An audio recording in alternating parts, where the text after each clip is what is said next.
بسم اللہ الرحمن الرحیم۔ پیارے کامریڈز، آج جس ٹاپک کے اوپر میں بات کرنا چاہتا ہوں وہ ہے کہ لا الہ الا اللہ کا مفہوم کیا ہے۔ اکثر لوگ اس کو اس زمرے میں لیتے ہیں کہ صرف اللہ تعالیٰ کی ذات کو اپنا، کہ اللہ کی ذات کے علاوہ کوئی معبود نہیں۔ اب اللہ تعالیٰ کی ذات کے علاوہ کوئی معبود نہیں، اس کا کیا مطلب ہے؟ اس کا مطلب یہ ہے کہ مجھے روزی دینے والا، مجھے پیدا کرنے والا، مجھے مارنے والا، مجھے عزت دینے والا، مجھے تکلیفوں سے باہر نکالنے والا، مجھے مایوسیوں سے باہر نکالنے والا، میرے لیے اللہ تعالیٰ کی ذات کے علاوہ کسی اور کا دل میں خوف بڑھ کر نہیں ہونا چاہیے۔ اس کا مطلب یہ ہے۔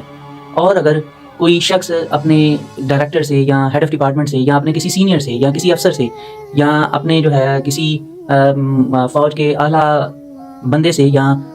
جو ہے نا وہ جو اعلیٰ عدالت ہے اس کے کسی بندے سے ڈر جائے، خوف کھا جائے اور اس بات کے لیے سچ کی گواہی نہ دے کہ کہیں میرے اس کے ساتھ ریلیشن شپ خراب نہ ہو جائے، کہیں وہ مجھے نوکری سے نہ نکال دے، تو اس کا مطلب ہے کہ وہ شخص لا الہ الا اللہ کا جو مفہوم ہے اس کی نفی کر رہا ہے۔ ٹھیک ہے، تو خالی کلمہ پڑھ لینے کا مطلب یہ نہیں ہے کہ ہم جو ہے نا وہ مسلمان ہو گئے ہیں۔ ہمیں جو حق ہے، حق کا ساتھ دینا پڑے گا، اور ہمیں جو باطل ہے اس کے خلاف کھڑا ہونا پڑے گا۔ یہ جو ہے نا وہ اس کا سب سے بڑا جو ہے نا وہ مفہوم ہے۔ اب آپ اپنی زندگیوں کا احاطہ کر لیں، میں بھی اکثر اپنی زندگی کا احاطہ کرنے کی کوشش کرتا ہوں، اگر چاہے میں بھی انسان ہوں آپ لوگوں کی طرح، لیکن میری بہرحال بھرپور کوشش ہوتی ہے کہ جو سچا ہے، حق والا ہے، ٹھیک ہے، اس کے ساتھ کھڑا ہو جاؤں بلا کسی خوف کے، کیونکہ میرے دل میں سب سے بڑا اللہ اور اللہ کے رسول صلی اللہ علیہ وسلم کی ذات کا خوف ہونا چاہیے کہ مجھے اس کے حضور پیش ہونا ہے، نہ کہ لوگوں کا۔ لوگ کچھ بھی ہوں، چاہے کوئی جنرل ہو، چاہے کوئی کرنل ہو، چاہے کوئی میجر ہو، چاہے کوئی سپریم کورٹ کا اعلیٰ جج ہو، چاہے کوئی بلاول ہو، چاہے کوئی نواز شریف ہو، چاہے کوئی زرداری ہو، چاہے کوئی میرا کوئی سینئر کیوں نہ ہو، ٹھیک ہے، جیسے ہم مختلف قسم کے اداروں میں پڑھاتے ہیں، ٹھیک ہے، تو ان کے سامنے آواز حق بلند کرنا